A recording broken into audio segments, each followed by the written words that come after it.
오늘 말씀의 제목은 명절을 맞이해서 내 본향 가는 길, 이런 제목입니다. 아마 지금 고향으로 혹은 부모님이 계신 곳으로 가고 있는 분들도 있을 것 같은데요. 우리 한번 서로 혹시 유튜브로 보시는 우리 성도들이 있으면 인사를 한번 좀 나눌까요? 할렐루야, 한번 할렐루야. 안 보이겠지만 저는 보이려나? 예, 서로 인사 좀 하시지요. 새해 복 많이 받으세요. 예, 받은 복을 마음껏 누리세요. 예, 누리시지만 마시고 또 그 복을 나누며 살아가는 여러분 모두가 되기를 축원합니다. 여러분, 우리나라 식당들마다 여러 가지 식당 이름에 수식어를 붙여서 자기 식당을 소개합니다. 가장 많이 쓰는 수식어는 무엇일까요? 아마도 원조라고 하는 그런 단어일 것입니다. 부산의 돼지국밥이 유명하니 원조 돼지국밥, 아니면 원조 설렁탕, 원조 할매 곰탕, 이렇게 원조자를 붙이는 식당들이 굉장히 많습니다. 어느 식당의 홈페이지에 들어가 봤더니 이렇게 자기 식당을 소개를 하고 있었습니다. 여러 전 대통령들이 다녀갔다는 말으로도 명성을 짐작할 수 있는 이곳은 식당마다 원조임을 내세우는 세태 속에서도 누구나 인정하는 진짜 원조 식당으로 40년째 영업 중입니다. 이렇게 자기 식당을 홈페이지에 소개를 하고 있었습니다. 진짜 원조 식당. 그런 뭐예요? 가짜 원조도 있다는 이야기가 아니겠습니까? 그래서 여러 가지 원조를 많이 붙이는 모습을 보게 됩니다. 오래전에 전에 있었던 교회에서 이제 장례식이 나서 성도들과 함께 장례식을 마치고 돌아오는 길에 충남 천안 밑에 있는 병천을 지나올 일이 있었어요. 근데 여러분도 아시나요? 병천에는 순대가 아주 유명합니다. 병천 순대가. 그래서 이제 식사를 하려고 거기에 들어갔더니 모든 식당마다 다 원조자가 다 붙어 있는 거예요. 원조. 이게 도대체 어떤 집이 원조일까요? 이게 모르겠어요. 보니까는 원조 식당, 원조 병천 순대. 그랬더니 옆에 봤더니 원조의 원조 병천 식당, 또 진짜 원조 병천 순대, 이런 간판도 있었고요. 또 옛날부터 원조 순대국밥집 이렇게 써 있었습니다. 어디가 진짜 원조인지 알 수가 없어서 아무데나 들어가서 밥을 먹었던 기억이 나는데요. 이런 혼란을 경험하면서도 이 미식가들은 끊임없이 원조 식당을 찾아서 그 맛을 음미하고 그리고 또 블로그에 올리기도 하거든요. 왜 그럴까요? 그것은 원조 식당만이 갖고 있는 어떤 여러 가지 맛, 또 그 역사들, 이것 오리지널 그 맛이 있기 때문이겠죠. 나중에 생겨난 식당들은 절대로 따라오지 못하는 그 맛이 있기 때문에 그렇게 원조 식당들을 찾아가는 모습, 그러기에 그것을 이용해서 또 원조의 원조, 옛날부터 원조, 이런 말을 쓰면서 자기가 원조임을 내세우는 그런 모습이 아닐까 싶습니다. 원조는 언제나 나중 것들의 뭐가 될까요? 기준이 되더라, 이것입니다. 자, 오늘 본문을 보면 우리 믿음의 원조가 되는 아브라함의 믿음의 조상을 소개를 하고 있습니다. 지금도 전 세계에 흩어져 있는 모든 유대인들이나 모든 그리스도인들이 한 사람도 예외 없이 만장일치로 아브라함은 믿음의 조상이다, 믿음의 원조다, 이것을 다 인정하고 있지 않습니까? 여러분, 그렇다면 도대체 이 믿음의 조상인 아브라함의 믿음이 어떤 믿음이었기 때문에 믿음의 원조가 되었을까? 믿음의 조상이 되었을까? 오늘 그 믿음을 좀 살펴보고 그 믿음을 본받을 수 있는 복된 시간이 되시기를 우리 주님의 이름으로 축원합니다. 자, 첫째로 아브라함의 믿음은 순종하는 것이 그의 믿음이었습니다. 순종. 믿음과 순종은 같이 가는 거예요. 새 두 날개와도 똑같습니다. 믿음만 있고 순종이 없다? 진정한 믿음이 아닙니다. 믿음은 없는데 순종을 한다? 그것은 진정한 순종이 아니겠죠. 억압에 따른 복종이겠죠. 오늘 말씀의 8절에 보면 부르심을 받았을 때에, 이렇게 표현을 하고 있는데 이 말의 헬라어는 현재 분사로 쓰여져 있습니다. 그러므로 그가 부르심을 받았을 때에 동시에 순종이라는 말과 연계가 되어서 즉각적으로 순종했다, 이 뜻을 가지고 있어요. 내일로 미루지 않고 하나님 한 일주일 정도 기도해보고 결정하면 안 될까요? 1년만 말미를 주십시오, 이게 아니라 말씀을 받았을 때에 즉각적으로 순종했다, 이런 뜻을 가지고 있는 그런 구절입니다. 8절 후반절에 그가 갈 바를 알지 못하고 나아갔다. 순종이죠. 즉각적으로 순종해서 나가는 모습을 보게 됩니다. 다시 말한다면 아브라함은 어디로 가야 할지도 모르면서 무조건 갔다는 거예요. 그게 순종이죠. 이것이 순종입니다. 어디로 가느냐가 중요한 게 아니라 하나님의 말씀에 어떻게 순종하느냐, 이것이 훨씬 더 그에게는 중요했던 것입니다. 그러므로 그에게 믿음은 뭐다? 순종이었다. 그 순종은 어떤 순종이다? 즉각적인 순종이었다는 사실을 우리에게 교훈하고 있는 것입니다. 그러므로 오늘 우리가 배울 순종은 즉각적인 순종이 되어야 된다, 이것을 교훈받는 여러분 모두가 되기를 축원합니다. 어느 집에 아들이 있는데 이 아들에게 아버지가 좀 심부름 좀 시키면 늘 이렇게 말한 거예요. 지금은 바빠서 안 돼요. 지금은 안 되지만 나중에 꼭 할게요. 이렇게 늘 대답하는 그런 습관적인 아들이 있었습니다. 그런데 이 아들이 군대에 가서 해병대에 입대했더니 휴가를 나왔는데 이 아들이 완전히 달라진 거예요. 아버지가 물었습니다. 아들아, 군대 가서 무엇을 배웠니? 라고 물었더니 한마디로 하는 말이 뭐냐면, 예 아버지, 당장 순종하는 것을 배웠습니다, 이렇게 말하더라는 겁니다. 당장 순종. 그러면서 더 중요한 말, 잊을 수 없는 말을 하는데, 순종을 미루는 것은 불순종이라는 것을 배웠습니다. 해병대가 좋은 데 같아요.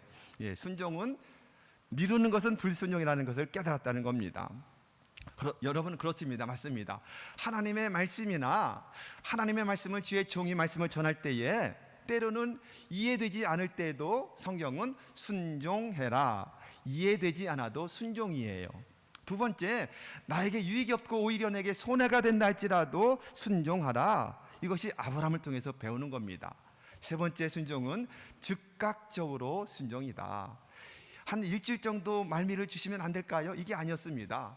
그냥 갈 바를 알지도 못하고 보지도 못하고 무조건 떠났다라고 성경은 오늘 본문을 통해서 우리에게 교훈하고 있는 것입니다. 그러기에 순종을 미루는 것은 불순종이다, 믿으시기를 바랍니다. 여러분, 왜 아브라함에게 순종이 그렇게 중요했을까요? 그것은 자신을 부르신 그분, 갈대 우르에서 불러내신 그분이 자신의 인생에 누가 되신다? 주인이 되신다는 사실을 인정했고 믿었기 때문이었습니다. 여러분, 묻습니다. 종이 주인에게 할 일은 뭐죠? 순종입니다. 순종을 넘어서 복종이 종이 주인에게 할 일이 아니겠습니까? 느헤미야 9장 7절 8절을 한번 볼까요? 같이 읽어봅니다. 시작. 주는 하나님 여호와시라. 옛적에 아브라함을 택하시고 갈대아 우르에서 인도하여 내시고 아브라함이라는 이름을 주시고 그의 마음이 주 앞에서 충성됨을 보시고 그와 더불어 언약을 세우사. 자, 이 빨간 줄 쳐진 것을 한번 보십시오. 그의 마음이 주인 앞에서 충성된 것을 보시고 그를 불러내서 택하셔서 이름도 바꾸어 주셨다, 언약을 세우셨다, 이렇게 말씀합니다. 하나님께서 나의 주인 되셨다는 것을 믿었기 때문에 그 주님 앞에서 뭘 해요? 충성했고 또 한 가지 순종했다. 그러므로 믿음의 조상, 믿음의 원조가 된 것입니다. 여러분의 주인은 누구신가요? 정말 여러분의 주인은 하나님이신가요? 아멘. 근데 내가 내 주인 노릇할 때가 너무도 많아요. 내 마음에 맞으면 예배드리고 내 마음에 들지 않으면 예배도 거르고, 이런 모든 게 다 내가 주인이기 때문에 내가 결정하는 것이거든요. 다시 말씀드립니다. 하나님의 말씀 앞에서는 이해되지 않아도 순종하고 유익이 없어도 순종하고 즉각적인 순종할 수 있는 여러분 모두가 되기를 축원합니다. 미국의 유명한 경제학자 가운데 하버드 대학 교수로 미국 역대 대통령들 여러 사람들의 경제 자문을 역할했던 겔 브레이스라고 하는 교수님이 계십니다. 이 교수는 자기 자서전에서 평생 자신을 도왔던 가정부이면서도 비서였던 에밀리라고 하는 한 여성을 자기 자서전에서 찬사를 보내는 글을 쓰고 있어요. 무슨 이야기냐면 한 번은 집에서 너무도 피곤해서 잠깐 쉬겠다고 그 에밀리에게 말하고 잠깐 서재에서 깜빡 낮잠이 들게 되었습니다. 그때 마침 그 당시에 미국 대통령이었던 린든 존슨이 직접 전화를 해온 거예요. 그래서 나 여기 백악관인데 겔 브레이스 박사 좀 바꿔주게 이렇게 말합니다. 그랬더니 에밀리가 하는 말이 뭐냐면 지금 저희 교수님께서는 지금 쉬는 중이라 누구에게도 방해받고 싶지 않으십니다. 그러니 다음에 다시 전화를 걸어 주십시오. 이렇게 정중히 말합니다. 너무도 급한 일이라 대통령이 다시 말합니다. 할 수 없이 자신의 신분을 밝혀요. 나 대통령 린든 존슨일세. 그는 교수 좀 바꿔주게나. 이렇게 말했더니 다시 말합니다. 에밀리가 하는 말이 뭐냐면 대통령 각하시군요. 각하 너무 죄송합니다. 그런데 저를 고용하신 분은 각하가 아니라 제 교수님이 저를 고용한 분이십니다. 그러게 저는 각하의 말을 듣는 것이 아니라 제 주인인 교수님의 말을 들어야 됩니다. 그러며 정중하게 다음에 전화를 걸어 주십시오. 이렇게 요청을 하게 되었다는 거예요. 지금 같으면 지금 우리나라 같으면 상상도 할 수 없는 일이잖아요. 근데 전화를 할 수 없이 이제 대통령이 끊고 나중에 브레이스 박사와 통화를 하면서 하는 말이 뭐냐면 자네는 정말 훌륭한 가정부를 두었더군. 그분을 좀 우리 백악관에 보내주게나 이렇게 요청을 했다는 겁니다. 여러분 주인에게 정말 충성된 사람의 이야기가 아니겠습니까? 이 충성하고 순종하는 이야기를 하다 보니 생각나는 옛날 이야기가 있습니다. 어느 날 부잣집 주인이 그만 자기가 아끼는 삽살개를 잃어버리게 됐습니다. 강아지가 집을 나가서 잃어버리게 된 거예요. 그러니 어떻게 합니까? 너무 아끼는 강아지라 종을 불렀습니다. 여봐라, 걔 아무도 없느냐? 불렀더니 종들이 예 하면서 몇 명이 달려 나왔습니다. 자, 우리 집 내가 사랑하는 강아지 삽살개를 잃어버렸으니 속히 가서 찾아오너라. 이렇게 말을 했습니다. 근데 그 종 중에 아주 똑똑한치 않은 종이 있었어요.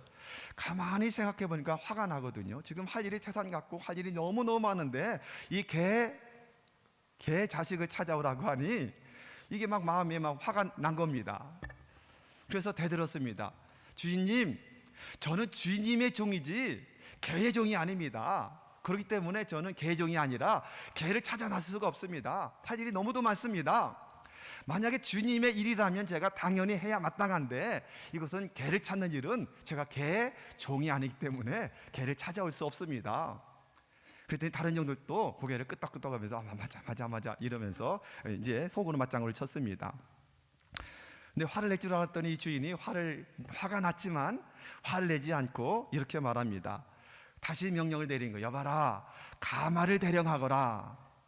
화를 낼 줄 알았더니 가마를 가져오라니 종들이 가서 가마를 갖다 대령을 딱 했습니다. 그랬더니 이 주인이 가마에 딱 올라타고 다시 명을 내렸습니다. 뭐라고 명을 내렸을까요?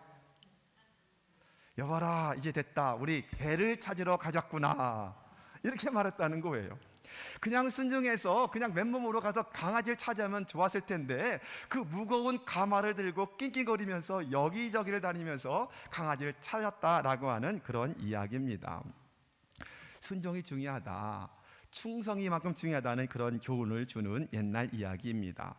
사랑하는 여러분, 여러분과 저를 부르신 하나님이 정말 여러분의 주인이라고 고백하십니까? 고백을 안 하시나 봐요. 내 주인은 나니까는 주님 나 주인 아니에요, 이렇게 지금 말씀하시나요? 그렇다면 아멘이라고 고백하신다면 그분의 부르심, 그분이 우리 헌신을 요청할 때에 기쁘게 순종할 수 있는 여러분 모두가 되기를 축원합니다. 지금 당장 말입니다.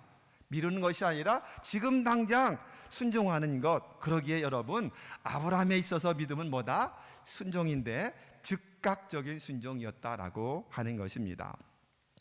두 번째 아브라함의 믿음은 무엇일까요? 헌신입니다. 헌신하는 것이 그의 믿음이었습니다. 아브라함은 고향을 떠나는 것 자체가 희생이 아니었겠습니까? 그래서 아브라함은 본래 그 고향인 갈대 우르 땅이었는데 성경 기록하죠. 근데 이 갈대 우르는 지금의 이라크의 남쪽에 있는 이 유프라데 강 유역에 있는 그 당시에 고대 도시예요. 아주 오래된 도시에서 살던 아브라함이에요. 그런데 하나님이 그곳에서 불러내신 겁니다. 여러분, 도시 생활에 주는 만족감이 많잖아요. 그런데 지금 하나님이 가라고 하신 땅은 어떤 땅이에요? 물론 젖과 꿀이 흐르는 땅이기는 하지만 그 당시에 아무런 개발도 안 돼 있고 도시도 형성되지 않은 아주 척박한 곳, 집도 없기 때문에 장막을 치고 살 수밖에 없는 그곳이거든요. 그곳으로 가라고 지금 말씀을 하고 있습니다.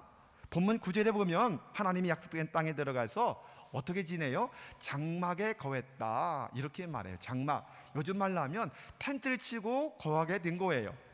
바람 불면 휙 날아가는 텐트, 비가 오면 비도 때론 셀 수밖에 없는 그런 텐트에 거했다, 이렇게 말해요. 지금도 성지를 순례하시는 분들이나 이렇게 이집트나 아니면 이스라엘을 이렇게 가서 볼 때에 황무한 사막길에 지금도 장막을 치고 목축을 하는 분들, 이 사람들을 베드윈족이라고 그러는데 이분들을 종종 만나거든요. 저희도 성지순례 갔을 때에 양치는 목자들이 지나가는 것을 보고 천막생활을 지금도 하면서 목축을 하거든요.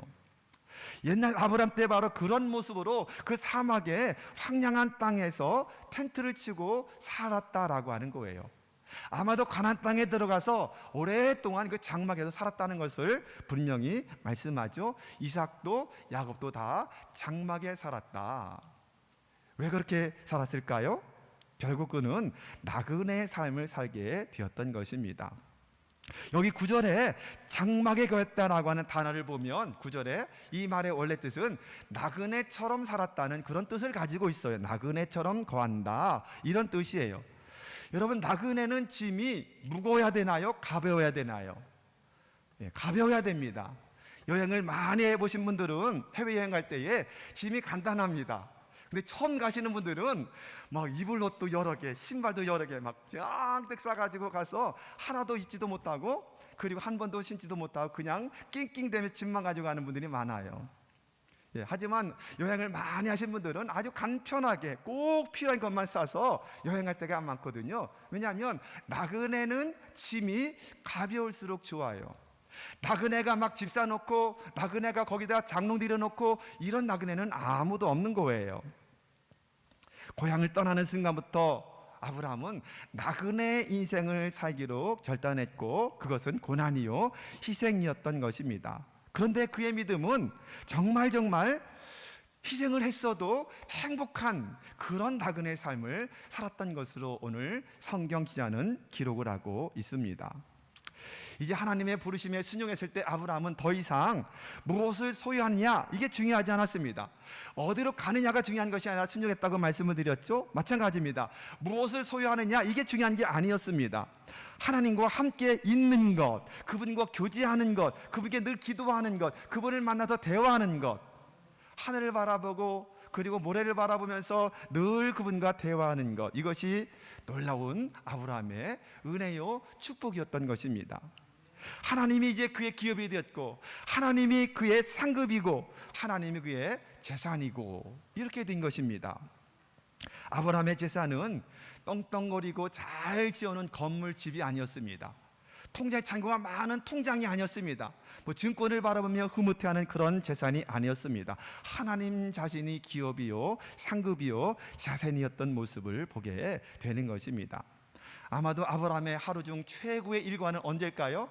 하루를 잘 마치고 한밤중에 깨어서 우리 주님을 바라보며 별을 보면서 대화하시는 그 놀란 모습 속에서 늘 기도로 교통하며 하나님의 음성을 듣는 시간이 그에게는 아마 최고 행복한 시간이었을 것입니다.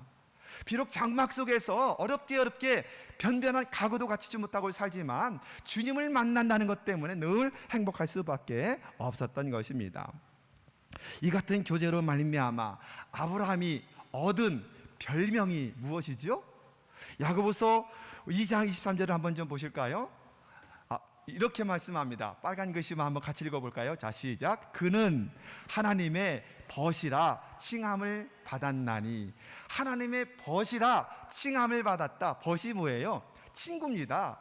하나님이 너는 내 친구야. 여러분, 이보다 더 위대한 별명이 어디 있겠습니까? 너는 내 친구란다라고 하는 별명은 최고의 별명이 아니겠습니까? 아브라함 믿음 때문에 많은 것을 희생하고 이것까지 올 수밖에 없었습니다. 그런데 여러 가지 어렵고 외롭고 수많은 고생이 있었지만 주님께서, 하나님께서 너는 내 친구야, 이 한마디 말에 나는 외롭지 않구나, 나는 힘들지 않구나, 이 희생이라고 하는 게 희생이 아니구나, 이렇게 늘 감사함을 느낄 수밖에 없었을 것입니다. 그가 고향을 떠나올 때 정들었던 친구들이 있었겠지 않아요? 그런데 그들 떠나오고, 하나님은 친척도 떠나라 가족도 떠나라 말씀하시죠. 다 두고 떠날 수밖에 없었습니다. 그러면 얼마나 외롭습니까? 달랑 롯 하나 데리고 떠났는데. 그럼에도 불구하고 고독하지 않았던 이유는 뭐죠? 너는 내 친구야 라고 하는 말 한마디에, 아, 나는 외로운 존재가 아니구나, 나는 고독한 존재가 아니구나, 하나님이 나와 함께 하시는구나, 할렐루야, 이런 믿음을 가지고 살게 되었던 것입니다. 사막적이 밤에는 얼마나 춥습니까? 그 한기를 느끼면서 그 얇은 천막을 치고 그 추위에서 잠을 자다가 아침에 일어나서 태양을 바라보면서 하나님을 묵상하면서 주님과 함께 교제할 때에 또 주님이 너는 내 친구란다 이렇게 말할 때에 결코 인생은 추운 게 아니구나, 결코 인생은 고독한 게 아니구나, 하나님이 내 곁에 항상 나와 함께 하시는 친구시구나, 이걸 믿을 때에 오히려 그의 희생은 다 상급으로 바뀌어지는 축복을 받게 되었던 것입니다. 여러분도 늘 이렇게 주님과 교제하는 삶을 살아 하나님이 상급이 되고 하나님이 기업이 되는 복을 받아 누리는 여러분 모두가 되기를 축원합니다. 그러므로 아브라함은 믿음으로 기쁘게 희생을 하고 헌신을 할 수 있었던 것입니다. 그렇습니다. 믿음은 두 번째로 희생입니다. 그러나 그 희생은 어떤 희생이라고요? 즐거운 희생이요, 기쁨의 희생이었던 것입니다. 여러분, 그러니 저와 여러분도 마찬가지입니다. 주를 위해서, 주님 세우신 교회를 위해서 희생하는 것을 너무 두려워하지 마십시오. 왜 나만 하지? 그렇게 생각하지 마십시오. 너무 인생을 계산적으로 살지 마십시오. 너무 신앙생활도 계산적으로 하지 마십시오. 아브라함이 만약 계산했더라면 갈대우르고 좋은 도시 생활을 다 떠나고 좋은 집도 아마 거기에 남겨두고 떠났을 것이고 친척도 가족도 다 두고 떠나야 되는데, 만약에 그가 계산했더라면 그는 떠나지 못했을 것입니다. 그가 떠나지 못했다면 그는 지금 우리로부터 믿음의 조상이라고, 믿음의 원조라고 그런 호칭을 받지 못했을 것입니다. 그가 떠나기 때문에 그의 복을 받았고, 그로 말미암아 이방인인 우리에게도 아브라함의 복을 주셨다고 갈라디아서 3장 13절 14절은 말씀해요. 아브라함이 떠나기 때문에 우리가 그 복을 받았다고 분명히 말씀하고 있는 겁니다. 그럼 여러분, 아브라함이 하나님 말씀에 순종해서 떠난 것이 잘한 것인가요? 못한 것인가요? 물어보나만 하죠. 너무너무 잘한 것입니다. 그렇기 때문에 이 아브라함이 기쁨으로 떠났기 때문에 우리도 주님 말씀에 이해되지 않아도 순종하고, 내게 이익이 없어도 순종하면 어떤 복을 받아요? 하나님이 친히 기업이 되어주시고 상급이 되어주시는 축복을 주실 줄로 믿으시기를 바랍니다. 그렇다면 여러분도 한번 결단해 보시기를 바랍니다. 지금 코로나 때문에 예배가 참 다들 부담스러워하는 그런 시대인데, 그렇기 때문에 우리 교회가 1년에 꼭 해야 될 게 두 가지 무브먼트, 운동을 벌이고 있잖아요. 성령 통독 일독 이상 반드시 하자. 순종해 보시기 바랍니다. 적어도 여러분 작정하셨나요? 저는 내독을 지금 작정해서 읽고 있는데 여러분도 부지런히 읽고 듣고 하시기 바랍니다. 가정예배 드리는 무브먼트를 시작을 하고 있어요. 일주일에 한번 꼭 가정예배를 드리자. 이 운동에도 한번 순종해 보시기를 바랍니다. 그러면 하나님께서 여러분의 기업이요 상급이 되실 줄로 믿으시기를 축원합니다. 여러분, 천국에서 주님 뵙는 그날 제일 부끄러운 인생이 있다면 어떤 사람일까요? 주님을 위해서, 주님의 일을 위해서 마치 사명을 가지고 희생하지 못하고 헌신하지 못한 것 때문에 부끄러워 고개를 들지 못하는 모습이 아니겠습니까? 우리의 믿음이 믿음의 선배들의 희생과 고난으로 물려받은 그런 귀한 믿음이라면 오늘 주님의 사역을 위해서 내게 있는 것 가지고 철저하게 희생하며 헌신의 제사를 드림으로 말미암아 하나님께 칭찬받고 아브람처럼 너도 나의 벗이야 이렇게 칭찬해 주시는 여러분 모두가 되기를 바랍니다. 아브라함에게서 배우는 진정한 믿음은 두 번째 희생입니다. 세 번째 아브라함이 믿은 어떤 믿음이에요? 바라보는 믿음이었다 이렇게 말하죠. 바라보는 믿음이었다. 자, 10절 말씀을 같이 한번 읽어볼까요? 자, 시작. 이는 그가 하나님이 계획하시고 지으실 터가 있는 성을 바랐음이라. 하나님의 도성 천국을 늘 바라보는 삶을 살았다. 영원한 본향을 바라보았다 이렇게 말씀해요. 장막 생활의 그 불편함, 어려움을 뚫고 감수하면서 믿음의 삶을 기쁨으로 살았던 이유, 그것은 무엇이냐면 하나님이 경영하시고 지으실 터가 있는 성을 바라보았기 때문이다 이렇게 말씀해요. 여러분, 여기서 성이라고 하는 단어, 그냥 우리는 성이라고 말씀하는데 원래 원문에는 정관사가 붙어 있어요. 우리말로 하면 그 성, 이렇게 정관사가 붙어 있습니다. 영어로는 더 시티예요.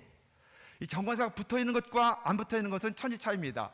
여러 성 중에 그냥 아무 성 하나가 아니라 바로 그 성, 유일하신 성, 그것이 어디예요? 본향이며 천국이라고 하는 말씀을 강조하고 있는 것입니다. 유일하고도 특별한 성, 영원한 하나님의 도성을 바라보았다, 이것을 지금 말씀을 하고 있는 것입니다. 그 유명한 성 어거스틴은 본문의 말씀에서 영감을 받아서 하나님의 도성, 시티 오브 갓이라고 하는 유명한 책을 썼어요. 하나님의 도성, 우리의 본향을 말씀하는 거죠.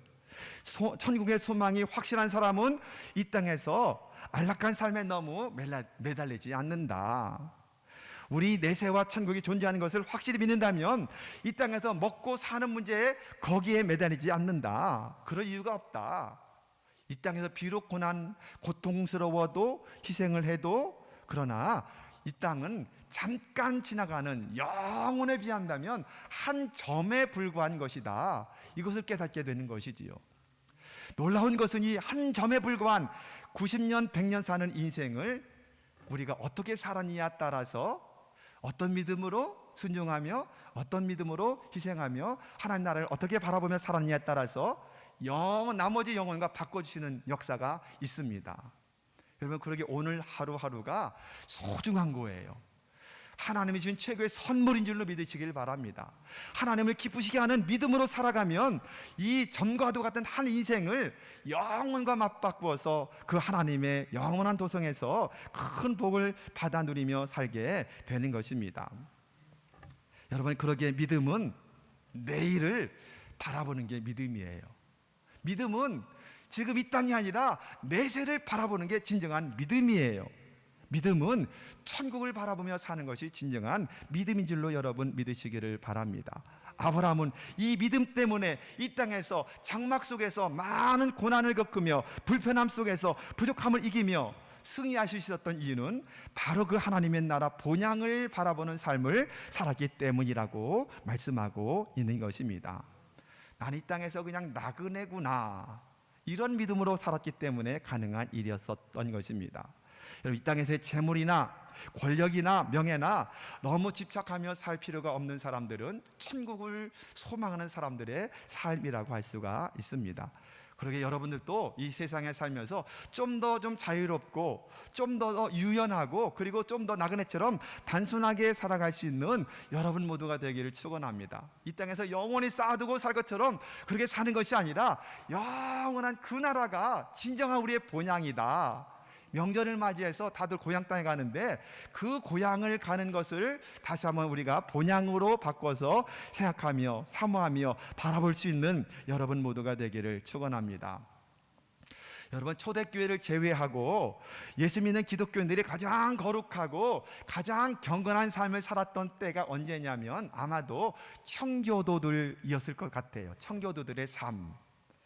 이 청교도들은 늘 중요한 신앙의 특징이 있었는데 그게 뭐냐면 내세 신앙입니다. 천국 신앙이 가장 중요한 신앙입니다. 이 땅이 아니라 하나님의 나라다. 우리 믿음의 우리나라도 믿음의 선배들, 뭐 주기철 목사님 같은 경우들 이런 분들 보면은 그런 이야기를 많이 하잖아요. 하늘에 이상한 구름만 떠도 행여나 주님 오시는 구름 아닐까 나가서 주님 언제 오십니까? 지금 오시렵니까? 이렇게 외치면서 그 천국을 사모했다라고 그렇게 역사는 우리 기독교 역사 속에서 기록하고 있지 않습니까? 이런 믿음이 우리에게 필요하지 않겠습니까? 청교도 신앙이 바로 내세 신앙이요 천국을 바라보는 신앙이었던 것입니다. 이 천국을 소망하며 소망을 망각하기 때문에 자꾸만 이 세상에 집착을 가질 수밖에 없습니다. 돈에 집착을 가지고 그것 때문에 울고 웃고 살다 죽다는 이유가 거기에 있는 것입니다. 최초의 청교도 지도자 중에 한 분이었던 존 브래드포드라는 분이 계십니다. 아주 굉장히 청교도를 잘 기틀에 세우신 초대교회 지도자인데요. 청교도 지도자인데요. 그분이 죽기 한 5살 전부터 이 질병과 함께 싸우면서 이제 인생을 마감하게 되는데, 투병 생활하면서 친구에게 쓴 편지가 글로 남겨져 있습니다. 지금 보시는 분이 존 브래드포드라고 하는 그런 청교도 지도자입니다. 이런 편지입니다. 내 비록 여기에 부족함이 많으나 거기에는 풍요함이 있을 것이네. 여기에 굶주림이 있으나 거기에는 배부름이 있을 것이네. 여기에는 피곤함이 있으나 거기에는 안식이 있을 것이네. 내 비록 여기에 이제 내 몸이 죽은 것 같으나 거기에서 부활의 새 몸으로 영광 가운데 살아갈 것을 확실히 뭐 한다고 그래요? 바라보고 있다네. 바라보고 있다네. 우리 정재현 권사님 지금 이 좋은 천국에 가서 계신데 여러분 얼마나 은혜가 됩니까? 우리도 하나님, 우리 정 권사님 가신 그 천국 가서 만나기를 원합니다. 이런 소망을 가지고 매일매일 살아가는 여러분 모두가 되기를 주님의 이름으로 축원합니다. 그렇습니다, 여러분. 존 브래드포드가 그렇게 영원히 삼했던 영원한 도성 본향 하나님의 나라, 성 어거스틴이 그렇게 삼했던 영원한 도성 그 하나님의 나라, 우리의 본향, 아브라함이 끝까지 늘 바라보며 또 바라보았던 영원한 도성 하나님의 나라, 우리의 본향, 그 본향을 바라보는 믿음을 가지고 남은 생애를 살아가는 여러분 모두가 되기를 축원합니다. 아멘. 우리 예수님께서도 십자가 지기 직전에 영원한 하늘 처소를 바라보시면서 그 고난 고통을 이길 수 있었지 않겠습니까? 스데반이 순교당할 때도 무엇을 봐요? 돌에 맞아 그 아픔 속에 죽어가면서도 얼굴이 천사처럼 환하게 빛날 수 있었던 이유는 천국에서 하나님 우편에서 벌떡 일어서서 자기를 바라보시는 주님을 뵙고 하나님의 나라입니다. 본향을 바라보았기에 그 고통에 돌에 맞아 죽으면서도 천사처럼 자는 그런 역사가 나타나게 되었던 것입니다. 부산에 사신 어느 권사님의 이야기를 제가 들었습니다. 아들들을 잘 키워서 자수성가해서 큰 아들은 아주 건전한 그런 건재한 중소기업의 대표가 되고, 또 둘째 아들은 큰 회사의 전무가 되고, 아들들이 잘 돼서 늘 자녀들이 저 어머니 집을 하나 아파트 장만해 드릴 테니까는 지금 사는 작은 집에 사시지 마시고 좀 집을 옮겨서 좀 사시면 좋겠습니다.